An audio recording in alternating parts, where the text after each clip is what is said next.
Guys, welcome back to my channel एक और horror story के साथ।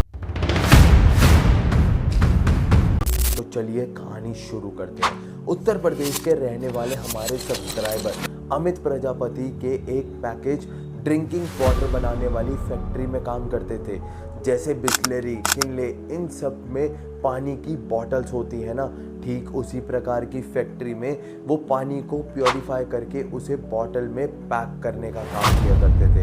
और ये फैक्ट्री गांव के अंदर सिचुएटेड थी और इस फैक्ट्री में काम करने वाले वर्कर्स के लिए फैक्ट्री के बाहर ही कुछ कमरे बनवाए गए, जिसमें काम करने के बाद वो वर्कर्स वहां पे जाकर आराम करके रह सके। अमित बताते हैं कि एक दफ़ा उनकी नाइट शिफ्ट चल रही थी। फैक्ट्री के अंदर मौजूद मशीन्स की आवाज़ इतनी तेज़ होने के कारण उन्हें बहुत सी चीज़ों की आवाज़ क्लियर नहीं सुनाई देती। इसी बीच मशीन ऑपरेट करते हुए देर रात को इनको किसी के पुकारने की आवाज़ सुनाई पड़ती है। वो एकदम धीमी सी फेडेड सी आवाज़ थी, पर इनको इतना समझ आ रहा था कि कोई इनका नाम लेकर पुकार रहा है। अब जब अमित ने ध्यान से सुना तब इन्हें पता चला कि ये आवाज़ फैक्ट्री के पीछे जो गेट बना हुआ है उसके बाहर से आ रही है। यहाँ पर अमित को लगा कि मे बी उसको मेरी किसी भी तरीके की मदद की ज़रूरत होगी। अब ये सोचकर अमित ने सबसे बड़ी गलती करी और अमित ने काम छोड़कर चुपचाप पीछे वाले गेट की तरफ जाने लगा। इस टाइम पर उन्हें आवाज़ कौन दे रहा है? और भाई साहब, यही से एक ऐसे भयानक चैप्टर की शुरुआत होती है जिसने वहाँ काम करने वालों के लोगों से अंदर तक खिला दिया। ये आप बीती मुझे खुद अमित ने शेयर करी। अगर आप भी चाहते हैं कि मैं आपकी स्टोरी नरेट करूँ अपनी आवाज़ में, तो दिए गए ईमेल या मेरे चैनल मैं हूँ पार्थ पर आप मेरे को लिख कर भेज सकते हैं। अब आओ कहानी शुरू करते हैं। एक गांव पड़ता है जिसका नाम सुरसदा। अमित भाई का घर इसी गांव में पड़ता है और आप इसी गांव की घटना सुनने वाले हैं। ये है 2025 की। अमित भाई अपने गांव में रहकर कोई रोजगार ढूंढ रहे थे, पर इनको ऐसा कोई भी काम नहीं मिल रहा था। फिर इनको अपने किसी कांटेक्ट के थ्रू एक पैकेज ड्रिंकिंग वाटर बनाने वाली फैक्ट्री के बारे में पता चला। अब ये फैक्ट्री अमित के गांव से कुछ 20 किलोमीटर दूर लखनऊ फैजाबाद रोड के अंदर एक गांव में पड़ती थी। इन्होंने गांव का नाम तो बताया, पर मैं उसे रिवील नहीं करना चाहता हूँ। उस गांव के अंदर ये फैक्ट्री लोकेटेड है। अब उस फैक्ट्री के बाहर ही वहाँ काम करने वाले वर्कर्स के लिए कमरे भी बनवाए गए थे, तो अमित के लिए भी काफ़ी आसान हो गया था। ठीक है, मुझे रोज़ अपने गांव से अप डाउन नहीं करना पड़ेगा। इनको वहाँ पर एक मशीन ऑपरेटर का काम मिलता है। अब ये वही फैक्ट्री के बाहर जो कमरे बने हुए थे उसमें रहने लगे और इनके साथ जो बाकी लोग वहाँ पर काम करते थे वो भी रहते थे। मतलब वहाँ 4 रूम्स बने हुए थे फैक्ट्री वर्कर्स के लिए। अच्छा, अब एक चीज़ समझना कि जो वो फैक्ट्री है उसके अंदर जो 2 फ्लोर्स बने हुए हैं, एक तो ग्राउंड फ्लोर और उसके ऊपर एक और फ्लोर बना दी। तो जो ऊपर वाला फ्लोर है उसमें एक ऑफिस बना हुआ है और ग्राउंड फ्लोर पर भी एक ऑफिस बना हुआ था। अमित लिखते हैं कि वो ऊपर वाला जो ऑफिस है ना, वो हमेशा बंद रहता है। मतलब हमें सख्त हिदायत दी गई थी कि कोई भी उस ऑफिस के अंदर नहीं जाएगा। पर ताजुब करने वाली बात यह थी कि उस ऑफिस के अंदर कोई ताला मार के नहीं रखता, बस गेट नहीं कुंडी लगी होती थी। बस उनको इंस्ट्रक्शन मिल जाता था कि कोई भी नहीं जाएगा ऊपर। अच्छा, ये ऑफिस जो कंपनी के मालिक है उनके भाई की है और जो दूसरा वाला ऑफिस था ग्राउंड फ्लोर पर, ये कंपनी के मालिक की है। कभी कभी आते हैं वहाँ पर देखने के लिए परमानेंट बेसिस पे। उन्होंने एक सुपरवाइज़र रखा हुआ था। अब जब अमित ने वो नौकरी ज्वाइन की, उसके 1 महीने तक उन्होंने डे शिफ्ट में काम किया। 1 महीने के बाद इनकी शिफ्ट चेंज होके रात की हो जाती है। अमित बताते हैं कि एक रात ऐसे में ही फैक्ट्री के अंदर बॉटल ब्लोइंग मशीन पर काम कर रहा था। इस मशीन के बॉटल बनाए जाते हैं। वहाँ इसे जनरली 2 लोग ऑपरेट करते हैं, पर उस दिन एक बंदा नहीं आया था, तो अमित को अकेले ही उस मशीन पर काम करना पड़ा। और एक ऐसी चीज़ समझना कि फैक्ट्री के अंदर जहाँ मशीन रखी गई, उस मशीन के थोड़ी दूर पर एक और जो फैक्ट्री का वॉल है, उसी वॉल के लगा हुआ एक गेट, उस गेट के दूसरे साइड खुला एरिया है। चबूतरा जैसा, ठीक है, उधर ही वर्कर्स के लिए एक छोटा सा वॉशरूम भी बना हुआ है। अब अमित वहाँ चुपचाप उस मशीन पर काम कर रहा था। काम करते करते इनको रात के कोई 11 साढ़े 11 बजे मशीन की आवाज़ काफ़ी लाउड थी, तो इनको कोई और आवाज़ सुनाई नहीं दे रही थी। ये चुपचाप अपने काम में लगे हुए थे और इसी बीच एहसास होता है कि कोई इन्हें कान के पास इनका नाम पुकारते हुए गेट की ओर भाग गया। अब ये सुनकर अमित थोड़े से चौकन्ना हो गए। भाई कौन मेरा नाम पुकार रहा है? पर इनको लगा शायद मेरा कोई वहम होगा, क्योंकि इतना तेज़ मशीन चल रहा था और इसी बीच में अगर कोई मेरा नाम पुकारता भी है तो मुझे क्या ही सुनाई देगा। तो इस चीज़ को एक वहम समझकर अमित ने टाल दिया। ये चुपचाप मशीन पर लगे रहे और कोई 10-12 मिनट के बाद फिर से अपना नाम सुनाई देता है, और पर इस बार वो आवाज़ बहुत धीमी सी थी। अब इनको अपना नाम लगातार सुनाई देने लगा। मतलब ऐसा होता है कि कोई बार बार इनका नाम लेकर बोल के रुक जाए, तब अमित उस पर ज़्यादा ध्यान नहीं देता। पर ये लगातार 2-3 मिनट तक सुनते हैं कि भाई कौन मेरा नाम लेकर पुकार रहा है।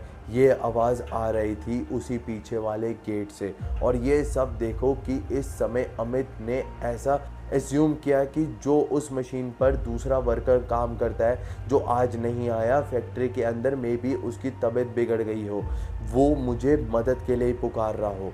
अब इस टाइम पर अमित अपना काम रुक कर उस गेट की तरफ जाने लगता है।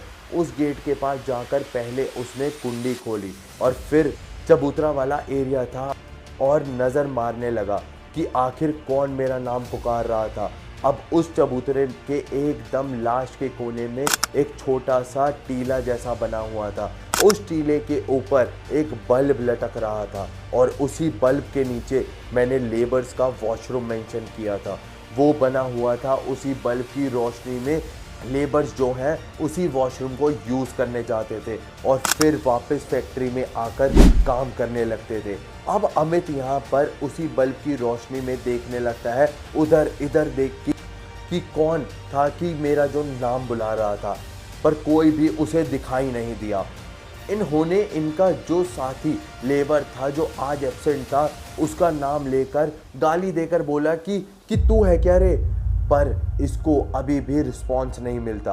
अब अमित को लगता है कि यार मे बी मुझे कोई ऐसे ही परेशान करने की कोशिश कर रहा है। ये पीछे मुड़ते हैं और वापस फैक्ट्री के अंदर जाकर काम करने लगते हैं जैसे वो पहले कर रहे थे। और इससे पहले कि वो गेट के अंदर पहुंचते, वॉशरूम के ऊपर का बल्ब टंगा हुआ था, वो फूट जाता है, एकदम अंधेरा हो गया।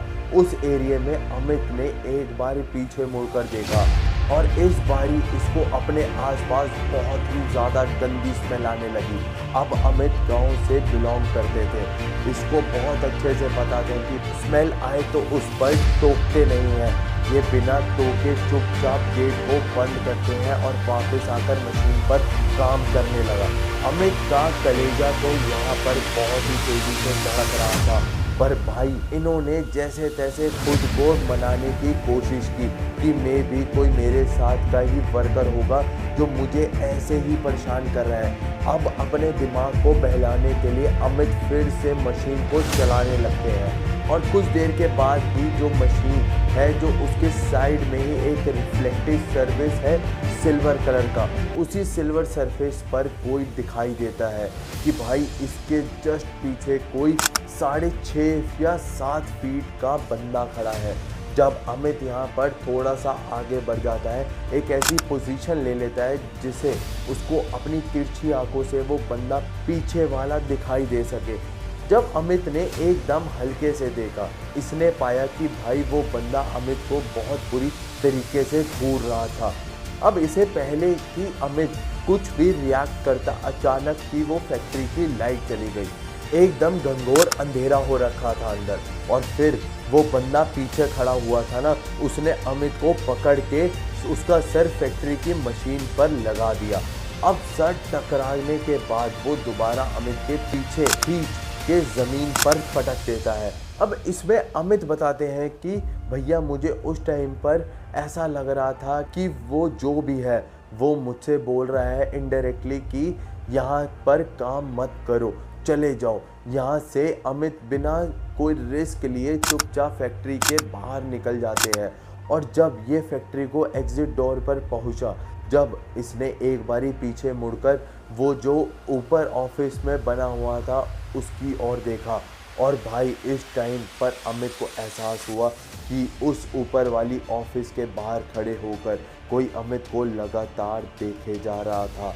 और ये तुरंत भागते हुए फैक्ट्री के बाहर निकलता है और सीधा अपने रूम में जाके बेड पे लेट जाता है। अब जब सुबह अमित की नींद खुलती है तो भाई ये पड़ा हुआ था और बहुत ही ज़्यादा फीवर चढ़ चुका है, शरीर में एकदम थकान हो रही है, ऐसा लग रहा है कि पूरा बदन टूट रहा है इसका। अब उस दिन सुपरवाइज़र ने अमित को डॉक्टर के पास लेकर जाकर दिखाया और इसे दवाई वगैरह दिलवाई।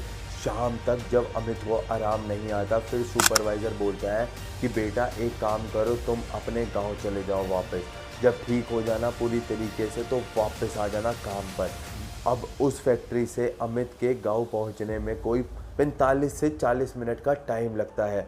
अब उसी फैक्ट्री में अमित के गांव के पास वाले गांव के एक बंदा उसी फैक्ट्री में काम करता था, उसका नाम था सोनू सुपरवाइज़र।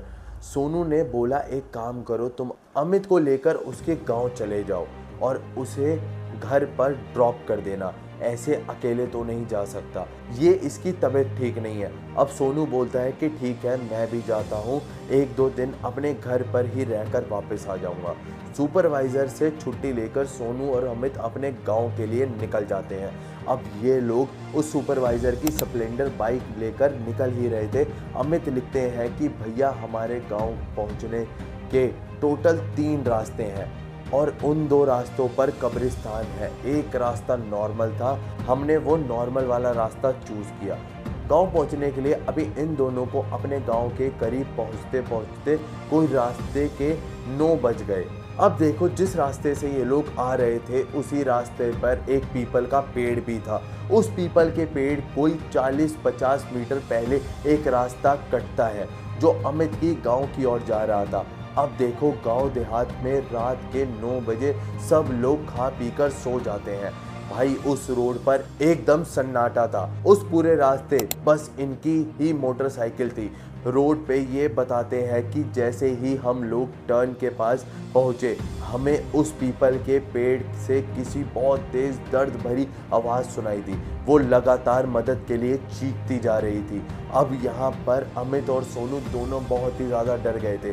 सोनू यहाँ मोटरसाइकिल की रेस देते हैं और सीधा अमित के घर के सामने जाकर रोकते हैं। अब यहाँ पहले अमित बाइक से उतरता है और फिर सोनू भी उतर गया। ये बोलता है कि भाई अपने गांव जाने के लिए वही पीपल वाला पेड़ पार करना पड़ेगा और मुझे बहुत डर लग रहा है और इस समय जाने का मन नहीं कर रहा, आज मैं तेरे ही घर रुक जाता हूँ और कल सुबह उठकर चला जाऊँगा। तो अमित बोलता है कि हाँ ठीक है भाई, जैसे तेरे को ठीक लगे, आज मेरे घर पे ही आराम कर ले। अब ये दोनों चुपचाप अमित के घर पर खाना खाते हैं और फिर चारपाई पर लेटकर आराम करने लगते हैं। पर भाई अभी तो खेला जस्ट शुरू हुआ है। अमित आगे लिखते हैं कि बहुत ज़्यादा थके होने के कारण मैं और सोनू आपस में ही बेड लगाकर बहुत गहरी नींद में थे और तभी रात के करीब 1 बजे ना मेरी नींद खुल जाती है। अमित यहाँ एकदम क्लियरली सुन पा रहे थे कि इनकी छत पर 3-4 लोग इधर से उधर भाग रहे थे। अब अमित यहाँ चुपचाप कुछ सेकंड वेट करते हैं कि शायद वो भागना बंद हो जाए, पर ऐसा होता नहीं है। अमित ने अपने फ़ोन का फ्लैशलाइट ऑन करके जो बाजू में सोनू सोया हुआ था उसे जगाने के लिए उठाते हैं और जैसे ही वो उठाते हैं इनको अपने ठीक ऊपर वाली सीलिंग पर एक आदमी की आकृति बनी हुई दिखाई देती है। अब जहाँ पर आकृति बनी हुई थी ऐसा लग रहा था कि ठीक उसी के ऊपर जो छत है वो उसी स्पॉट पर कोई बहुत ज़ोर से पैर मार रहा था। अमित बताते हैं कि उसी टाइम पर ना एक मेन दरवाज़ा फ्रीज हो गया था, मतलब मेरी हिम्मत ही नहीं हो रही थी कि मैं सोनू को जाकर उठाऊं। मैं ब्लैंकेट के अंदर अपना मुंह डाल देता हूं और भगवान का नाम लेना शुरू करता हूं। चुपचाप बस वो सोने की कोशिश करता है, मतलब मैं कुछ भी रिएक्ट नहीं कर पा रहा हूं। अब जब सुबह हुई तो सोनू उठकर अपने घर चला गया। अमित के साथ जो भी हुआ, जो भी फैक्ट्री की बात हुई, उसने उसके साथ में जो कुछ भी हुआ कल रात को और जो भी कुछ हुआ वो सारी की सारी बात अपने घर वालों को बताई। अब इसके बाद जो घर वाले थे अमित के, वो उसको लेकर गांव के पास मज़ार थी वहाँ पर पहुँचे। वहाँ पर जो मौलवी बैठे हुए थे उन्होंने देखा, ये बोला कि फैक्ट्री जिसमें तुम काम कर रहे थे वहाँ पर 4 आत्माएं भटक रही हैं, उन सब की अकाल मृत्यु हुई है और वो किसी ना किसी को अपने साथ लेकर जाना चाहती है। उनका मतलब एक शरीर चाहिए जिसमें वो समा सके। उसके बाद उस मौलवी ने इनके हाथ पर एक काला धागा बांधा और साथ में एक पानी दिया। इसे लगातार 11 दिन तक पीना जब तक तुम पूरी तरीके से ठीक ना हो जाओ। अब वो पानी पीने के साथ ही शाम तक अमित की हालत में सुधार हो गया। इसकी तबीयत वगैरह नॉर्मल होने लगी। जो सोनू लड़का इसे छोड़ने आया था वो अपने घर जाने के बाद एकदम बुरी तरीके से बीमार पड़ गया। अब 2 दिन के बाद थोड़ा ठीक होकर अमित फैक्ट्री पहुंचा और वहां पहुंचने पर इसे पता चला कि भाई जब सोनू इसे छोड़ने गया उसके बाद से सोनू वापस ही नहीं आया फैक्ट्री। अमित यहाँ सोनू को कॉल करता है और फिर सोनू ने कुछ बताया जो बोलता है कि भाई मुझे ना अपने आसपास 3-4 लोग दिखाई दे रहे हैं, मतलब वो मेरा पीछा नहीं छोड़ रहे हैं। और फिर आगे सोनू बताते हैं कि कल दोपहर को जब मैं सो रहा था तब अचानक से मेरी नींद खुली और मैंने देखा कि मेरी डेड बॉडी मेरे घर में पड़ी हुई है। थोड़ी दूर पे मेरे सारे घर वाले मेरी डेड बॉडी के पास बैठ के रो रहे हैं और जो मेरा कज़न भाई था वो मेरे बेड पे जस्ट बाजू में बैठकर अर्थी की तैयारी कर रहा था। इस समय मैं उठकर अपने घर वालों के पास जाना चाहता था पर मेरी बॉडी पूरी तरीके से फ्रीज हो गई थी। ऐसा लग रहा था किसी चीज़ ने मुझे जकड़ के रखा हुआ है, मैं कोई मूवमेंट नहीं कर पा रहा था। मैंने जैसे तैसे बहुत कोशिश करी अपने कज़न भाई की और देखा और एक बहुत धीमी सी आवाज़ में पूछा क्या कर रहा है। और जब जो मेरा कज़न भाई था वो मेरी और मुड़कर देखता है, उसकी आंखों में देख रहा हूँ कि भाई कुछ बताएगा कि ये सब तू क्या कर रहा है। पर देखते ही देखते उसकी आंखों पूरी तरीके से सफ़ेद हो गई। अब वो मंजर इतना ज़्यादा भयानक था कि मैं वहीं बेहोश हो गया। थोड़ी देर के बाद मुझे जब होश आया मैंने देखा कि घर वाले सब नॉर्मल हैं। उनको बताना चाहता हूँ कि ये बात, पर मुझे पता है कि वो विश्वास नहीं करेंगे। मैं क्या करूँ मुझे समझ नहीं आ रहा है। फिर सोनू बताते हैं कि उसी रात जब मैं सो रहा था मुझे प्यास लगी और मैं उठ के पानी पीने लगा, किचन की ओर जाने लगा। जैसे ही मैं बेड से उठता हूँ देखा कि 4 लोग जो मेरे पास मंडरा रहे थे दिन के टाइम, उन्होंने मेरे घर का जो गेट है उसका पूरा रास्ता ब्लॉक किया हुआ है। और मेरे अंदर हिम्मत नहीं थी और हिम्मत करके बस मैं उठ के उस गेट के पास जाने लगा जब उन्होंने मुझे बेड पे पटक दिया और उन्होंने पटक के बहुत ही ज़्यादा मारा मुझे। भाई अमित मुझे कुछ भी समझ नहीं आ रहा कि मैं क्या करूं यार, कुछ बताओ, कुछ उपाय बता। अब अमित तो यहाँ से 1 दिन पहले ही इस सब चीज़ों से गुज़र के आया था। भाई मौलवी ने बताया कि वो स्पिरिट रहती है तुम्हारी फैक्ट्री में। तब इसे लगा कि शायद वही स्पिरिट सोनू को हॉन्ट कर रही है। अमित यहाँ अगले ही दिन सोनू के घर पर पहुँचता है और फिर सोनू ने यहाँ अमित को अपनी पीठ दिखाई। भाई अमित देखता है उसकी पीठ पर बहुत ही ज़्यादा चोट के निशान हैं। ये भी देखा कि किसी ने अपने नाखून से बहुत ही ज़्यादा स्क्रैच कर रखे थे उसकी पीठ पर। अमित यहाँ सोनू को बोलता है कि भाई एक काम कर, तू फटाफट चल मेरे साथ। मेरे गांव के पास एक मज़ार है, वहाँ पर एक मौलवी बाबा बैठते हैं, वो ठीक कर देंगे। अमित यहाँ सोनू को लेकर मज़ार पहुँचता है और फिर जब वो मौलवी ने सोनू को अपने सामने बिठाया, अपनी क्रियाएं स्टार्ट करी। जब सोनू के अंदर 5-6 लोगों एक साथ बोलने लगे और वो इतनी भयानक आवाज़ में बोल रहे थे कि मौलवी भी एक टाइम के लिए एकदम सतर्क हो गया। वो बोलते हैं कि देखो देखो ये बात जो भी है इसके अंदर बहुत ही ज़्यादा पावरफुल है और मेरे बस की बात नहीं है। मैं एक तांत्रिक का पता देता हूँ, उसे जाकर दिखाओ, वो शायद सोनू को ठीक कर पाए। अब यहाँ अमित के एक चाचा सोनू और सोनू के भैया, ये 4 लोग पहुंचते हैं उस तांत्रिक के पास। वो तांत्रिक सोनू को एक घेरे में बैठाता है। जैसे ही उस तांत्रिक ने अपनी क्रियाएं स्टार्ट करी, सोनू ऐसे एकदम हवा में उठ गया और उन्हीं 4-5 लोगों की आवाज़ में बहुत गंदी गंदी गाने लगा तांत्रिक को। तब तांत्रिक ने बोला कि परसों अमावस्या है, आप इसको परसों लेके आ जाइए। तब मैं इसकी क्रियाएं करूंगा और उस क्रिया को करने के लिए कुछ सामग्री लिखी और बोला कि साथ में 4 मुर्गे भी लाइएगा और उन मुर्गों की बलि देनी होगी। और इन दिनों के लिए उसने सोनू के कमर पर एक काला धागा बांधा और जो इसके साथ इसके घर वाले हैं, बोला किसी भी हालत में इसको अकेले मत छोड़िएगा, मैं पूरी क्रिया खत्म नहीं कर दूं। और उस दिन तांत्रिक से मिलकर ये लोग सोनू को घर लेकर आते हैं और अमित चला जाता है फैक्ट्री में दोबारा काम करने के लिए। उस तांत्रिक क्रिया में 2 दिन का समय था और अमित के सुपरवाइजर ने बोला कि देखो, सोनू तो ऐसे ही छुट्टी पर है, तुम भी छुट्टी पर मत जाओ, तुम आके एटलीस्ट काम कर लो ताकि ये फैक्ट्री का जो हमारा पूरा प्रोसेस है ये इंटरप्ट ना हो। यहाँ सुपरवाइज़र ने अमित को बोला कि तुम ना अभी डे शिफ्ट में ही काम करो, जब पूरी तरीके से ठीक हो जाओ तब मैं देखूंगा कि कब तुमसे रात में काम करवाना है। अब उस दिन सुपरवाइज़र क्या करता है कि जो भी वहाँ पर वर्कर्स थे उनको सब इंस्ट्रक्ट करता है कि ऐसे ऐसे करना है, मुझे किसी काम से लखनऊ जाना है और मैं शाम तक वापस आ जाऊंगा। ये बोलकर सुपरवाइज़र लखनऊ चला गया। अब देखो, जो भी सोनू और अमित का एक्सपीरियंस है, ये बात वहाँ के वर्कर्स में फैल चुकी होती है। एक दिन तो सुपरवाइज़र जाने के बाद बाकी 2 वर्कर्स से बोलता है कि वहाँ ऊपर वाले ऑफिस में एक बार चल के देखते हैं यार, मुझे पता नहीं क्यों ऐसा लगता है वहाँ पर कोई ना कोई तो रहता है। कभी कभी मुझे ऐसा फील हुआ कि हमारे को ऊपर से कोई लोग तो हमारे को देख रहे हैं। बाकी 2 वर्कर्स ने भी भाई ने जैसा कहा वैसे ही सेम फील किया। अभी अमित बोलता है कि पर ये सुपरवाइज़र या किसी को भी नहीं पता चलनी चाहिए। ये तीनों सीधा ऊपर वाली ऑफिस की फ्लोर पर पहुंचते हैं।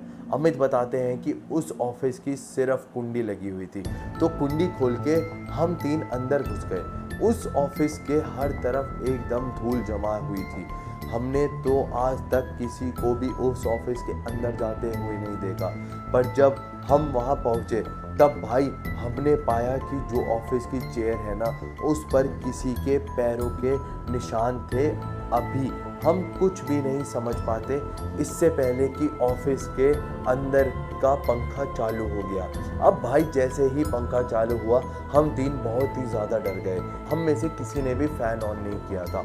ये लिखते हैं कि पूरे ऑफिस का एटमॉस्फेयर इतना ज़्यादा डरावना लग रहा था कि हम ज़्यादा देर तक रुक ही नहीं पाए। अब ऑफिस से निकलते से पहले हमने फ़ैन ऑफ करने की कोशिश की, पर वो ऑफ करने के बाद भी ऑफ नहीं हुआ और बंद नहीं हुआ। हम तीनों के अलावा किसी चौथे आदमी की भी फीलिंग प्रेजेंस हो रही थी। बाहर निकलते और उस कुंडी को लॉक कर दिया जैसे वो पहले लॉक थी। चुपचाप वापस आके नीचे मशीन पर दोबारा काम करना शुरू करते हैं। इस घटना के बारे में उन्होंने किसी को भी जिक्र नहीं किया। अब ये आज का दिन पूरा ऐसे ही निकालते हैं और अगली रात को, मतलब जो नेक्स्ट डे होगा, उसका जो रात पड़ेगा वो अमावस्या की रात है और उसी रात को वो तांत्रिक सोनू के ऊपर क्रिया करने वाला था जिससे उन आत्माओं से मुक्ति मिल जाए। अब सुनना कि क्या होता है।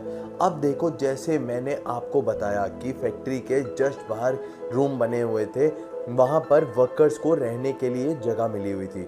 उन्हीं एक रूम में फैक्ट्री के अंदर साफ सफाई करने वाली एक दीदी भी रहती थी।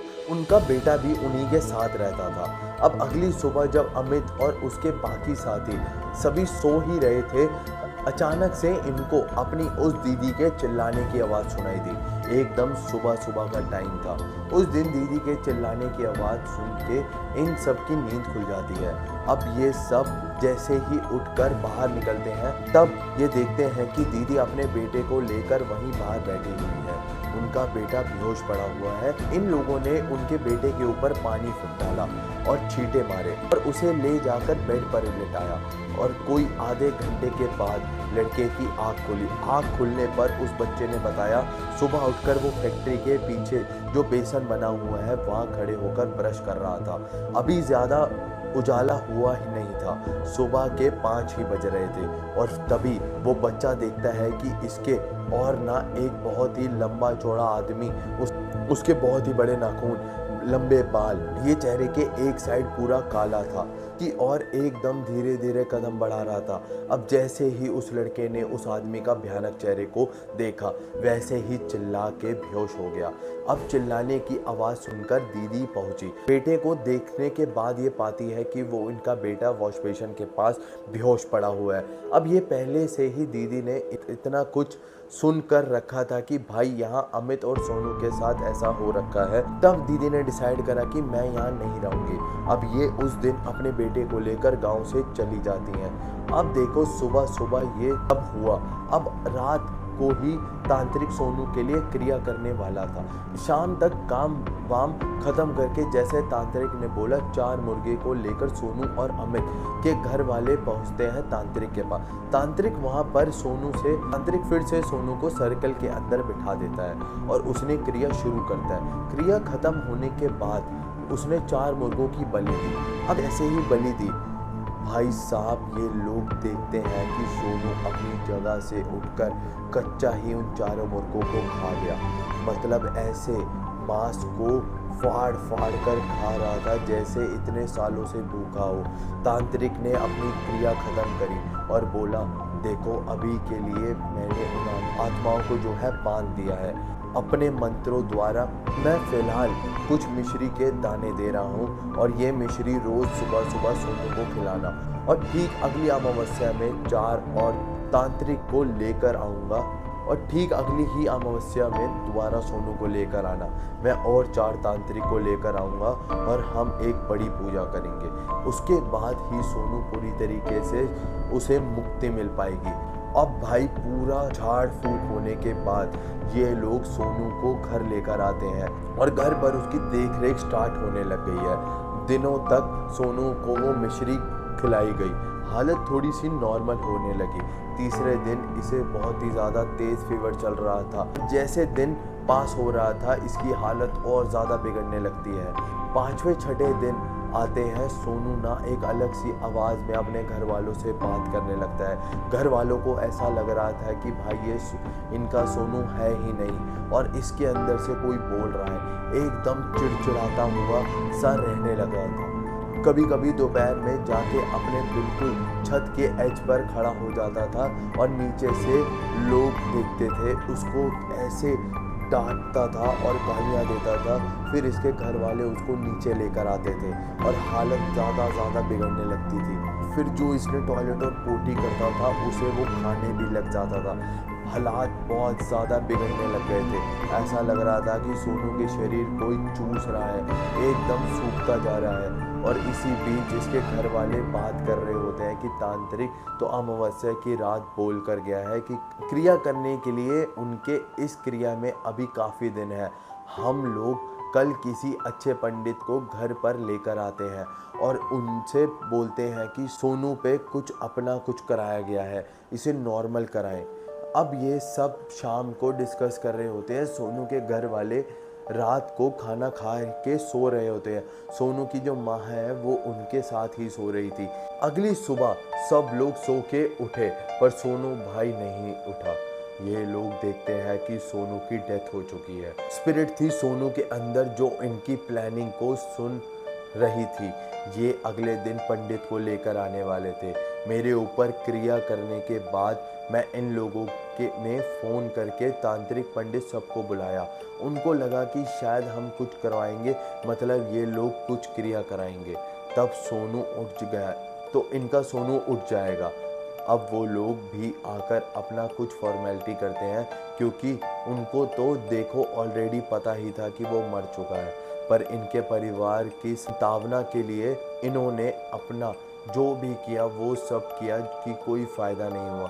सोनू जा चुका था। अब एग्जैक्टली हुआ ये था जो अमित ने लिखा और बताया कि भाई जिस जगह पर फैक्ट्री बनी हुई थी वहाँ आसपास के लोग ऐसा बोलते हैं कि उस फैक्ट्री के मालिक ने अपने 4 मज़दूरों को मार के उधर ही गाड़ दिया था। ये इंसिडेंट काफ़ी ज़्यादा पुराना है कि अगले कई सालों तक उस फैक्ट्री पर मतलब हर साल इनका रिचुअल था कि उस पंडित को बुला के हवन वगैरह कराते थे। पर ये हवन जो फैक्ट्री के मालिक थे इनके उनके भाई करवाया करते थे। ठीक 2 साल पहले फैक्ट्री के मालिक के भाई की भी डेथ हो जाती है बहुत अनयूजुअल तरीके से। अब ये अपने उसी ऊपर वाले ऑफिस में मृत पाए गए थे। अब जब से उनकी डेथ हुई थी फैक्ट्री की धरती पर कोई पूजा नहीं हुई थी, क्योंकि जो फैक्ट्री का ओनर था वो 1.5 साल बाद कभी आता है और 2-3 घंटे यहाँ बैठ के बाद वापस चला जाता है। पूरी रिस्पॉन्सिबिलिटी उसने अपने भाई को दे रखी थी, पर भाई के बाद सुपरवाइज़र ने ये सब देखता है। पर सुपरवाइज़र के हाथ में इतना नहीं था कि भाई ऐसे प्रॉपर हवन वगैरह करवाएगा। 2 साल ने उस ज़मीन पर हवन नहीं हुआ और इसी कारण से जो स्पिरिट्स थी वो एक्टिव हो चुकी थी। अब जैसे ही ये सब बात खुली, कोई भी वर्कर वहाँ काम करने के लिए तैयार नहीं था। अमित बताते हैं कि भैया आज के टाइम पर वो फैक्ट्री बंद पड़ी है। सुपरवाइज़र ने मालिक के साथ मिलके 2-3 बार उसे रीस्टार्ट करने की कोशिश भी की, पर वहाँ पर कोई भी वर्कर मतलब 2-3 दिन से ज़्यादा टिक नहीं पाता और इनको जो भी वर्कर मिलता है ना वो फैक्ट्री दोबारा स्टार्ट हुई। आज वो फैक्ट्री का शटर गिरा हुआ है, पूरा एरिया एकदम वीरान सुनसान पड़ा हुआ है। तो यार ये थी पूरी कहानी। अगर आपके जानने में भी ऐसा कोई भी इंसिडेंट हुआ है तो नीचे दिए गए हुए ईमेल आईडी आ रहा है, उस पर अपनी स्टोरी मुझे मेल कर दीजिएगा।